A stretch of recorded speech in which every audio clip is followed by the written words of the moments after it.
एकदा जरी असा स्पॉन्जी ढोकळा घरच्यांना बनवून खाऊ घातला ना तर घरचे कौतुक केल्याशिवाय राहणार नाही. चवीला इतका भारी लागतो. त्यासाठी काय करायचं, एक पसरट भांडं घ्यायचं, त्यावर अशी एक चाळणी ठेवायची आणि 2 कप बेसन पीठ त्यामध्ये घालायचं. नंतर यामध्ये चवीपुरतं मीठ घालायचं, चिमूटभर हळद घालायची आणि याला चाळून घ्यायचं. नंतर यामध्ये पाणी घालायचं आणि याला फेटून घ्यायचं. चांगलं असं फेटून घ्यायचं. हे बघा अशी कन्सिस्टन्सी झाली पाहिजे. फेटून झालं की यामध्ये 1 चमचा साखर आणि पाव कप तेल घालायचं आणि याला परत एकदा फेटून घ्यायचं. चांगलं असं फेटून झालं की ज्या भांड्यामध्ये आपल्याला बॅटर टाकायचं ना त्या भांड्याला असं तेल लावून घ्यायचं. भांड्याला तेल लावून झालं की जे बॅटर आपण बनवून ठेवलं होतं ना त्यामध्ये थोडासा इनो घालायचा.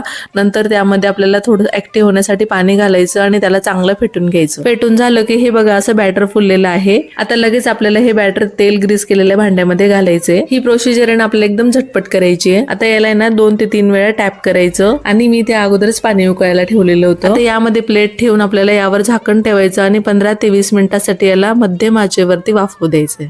आता बरोबर 20 मिनिटांनंतर आपण ढोकळा चेक करून बघूया. अशी टोकदार सुरी किंवा टूथपिक घ्यायची आणि यामध्ये अशी टोचून बघायची. अशी क्लीन निघाली की समजून घ्यायचं आपला ढोकळा इथे वाफवला गेलाय. आता हा ढोकळा आपल्याला बाहेर काढून थंड करायला ठेवायचा आणि फोडणी करून घ्यायची. आता फोडणीसाठी आपल्याला कढईमध्ये 2 ते 3 चमचे तेल घालायचं. तेल गरम झालं की त्यामध्ये अर्धा चमचा मोहरी घालायची. मोहरी छान तडतडली की लांब कापलेल्या हिरव्या मिरच्या घालायच्या. नंतर थोडासा कढीपत्ता घालायचा आणि त्यामध्ये पाणी घालायचं. पाण्याला उकळ आला की 2 चमचे साखर घालायची. चवीनुसार मीठ घालायचं आणि अर्धा लिंबू पिळून घालायचं. याला मिनिटभर उकळून घ्यायचं. गॅस बंद करायचा आणि याला पूर्णपणे थंड करून घ्यायचं. आता एकीकडे आपला ढोकळाही छान थंड झालाय. आता आपल्याला चौकोनी आकारामध्ये याला कट करून घ्यायचंय. आता आपलं फोडणीचं पाणी देखील थंड झालेलं आहे. आता यावरती आपल्याला घालायचं. मस्त आपला इथे स्पॉन्जी खमंग ढोकळा बनवून तयार झालाय. आवडला असेल तर एक लाईक नक्की करा.